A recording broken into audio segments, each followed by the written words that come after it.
Good morning. This is your Kelso Report for Monday, October 17th, and I'm your host, Clark Kelso.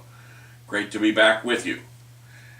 There are many benefits that come from the institution of marriage, including, of course, love, companionship, oftentimes children, and so on. And according to the 3rd District Court of Appeal in Re JS, one of those benefits is that marriage can result in a minor's emancipation such that the juvenile court loses its jurisdiction over the minor. In this particular case, the teenage minor had been placed in protective custody in July 2010 following the mother's arrest on charges of physical abuse of a minor. The father was in state prison and mother had no stable home.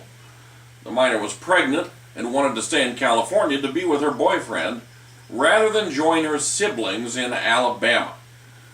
The mother consented to jurisdiction for purposes of drug court and was ordered to participate in drug court. The court did not impose any conditions on mother's continued custody of the minor or restrict her control of the minor in any way.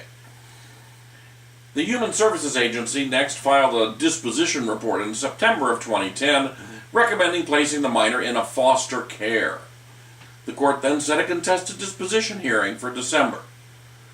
At a placement hearing on November 5th, the agency informed the court that the mother had taken minor to Nevada over the weekend and consented to minor's marriage to minor's 18-year-old boyfriend, the father of her unborn child. The court reacted to this news poorly. It set a detention hearing within 3 days and ordered minor to have no contact with her husband until the hearing. The agency and party seemed to recognize that the marriage was valid and took the minor out of the court's jurisdiction, but the court resisted this rather obvious conclusion, and it ultimately adjudged minor a dependent and ordered her to remain in her grandfather's home. The 3rd District reversed and directed the juvenile court to dismiss the dependency proceeding. The juvenile court had done nothing to remove the minor from her mother's custody or control or limit the mother's exercise of the powers of custody and control. In these circumstances, the mother's consent to the Nevada marriage was legitimate, and the minor secured a valid marriage license in Nevada, which resulted in a valid marriage under California law. And by operation of the family law, the minor was then emancipated and therefore could not be the subject of a dependency proceeding. Looks like the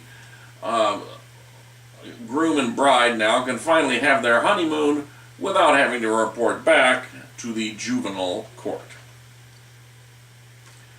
Well, we have a series of one-liners.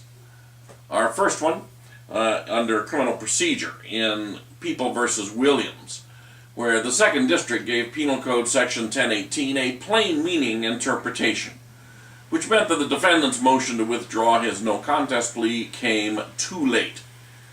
Section 1018 lets the defendant withdraw his plea at any time before judgment or within 6 months after an order granting probation is made if entry of judgment is suspended.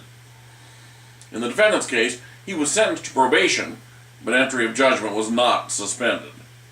The 2nd District rejected the defendant's argument that his attempt to withdraw his plea was nevertheless timely, since it was made within 6 months of entry of judgment imposing probation.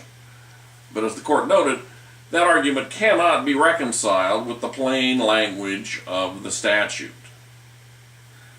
Next, in the area of criminal sentencing, the 9th Circuit in United States v. Carper affirmed a 3-year sentence of imprisonment for unlawfully exporting certain night vision devices without an appropriate license under the Arms Export Control Act.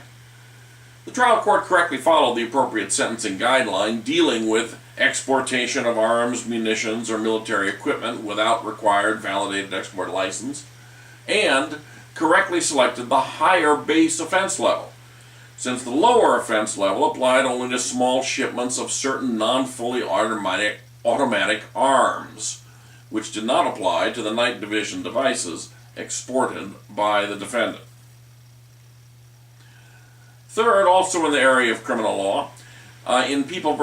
Lopez, the 5th District held that Cal Crim Instructions 505, 571, and 604 correctly state the law with respect to the doctrine of imperfect self-defense. The instructions make it clear that a requirement for imperfect self-defense is that the defendant believe that there's an immediate or imminent use of deadly force that's necessary to defend against a perceived danger. Other language in those instructions told the jury that the doctrine does not apply to a threat of future harm, no matter how great the threat may be. The defendant argued that this language totally contradicted the requirement of immediate or imminent threats, both of which occur in the future. But the court rejected this argument, holding that jurors, as reasonable people, would not interpret the instructions in such a contradictory way. And now for our Monday morning grants of review from the California Supreme Court.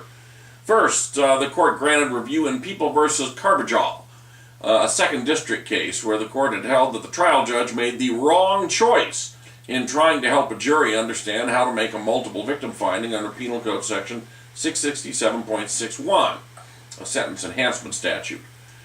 The result of the help was to trigger the double jeopardy clause. When the prosecution tried to retry the defendant on a special finding that the defendant had committed specified sex crimes against more than one victim. The Supreme Court has granted review in this case to consider the application of double jeopardy in the context of the application of Penal Code Section 1161. Next, in People v. Williams, the second district had affirmed the defendant's conviction for robbery and rejected the defendant's argument that he should have been convicted only of theft by false pretenses. The force in this case to convert it to robbery occurred when the defendant tried to escape the premises after he was approached by store security. The second district held the defendant committed what is known as an Estes robbery, in honor of the 1983 decision by the California Supreme Court in People v. Estes, where the court held that so long as the force is used in a single course of illegal conduct involving theft, it constitutes robbery. In particular, the court in Estes held it is sufficient to support a robbery conviction if the defendant used force to prevent the guard from retaking the property and to facilitate his escape. The Supreme Court has granted review in this case, so we'll get a chance to see whether Estes is still good law. Next, we have a grant and hold in Re Reed, where the 4th District held that the application of certain amendments to Penal Code Section 3041.5 to inmates whose commitment offense was committed prior to the effective date of Marsy's law violates ex post facto principles. And the court here has issued a grant and hold. There are other cases before the court involving that same ex post facto issue. And that's it for today's Kelso Report. Have a great day in the law.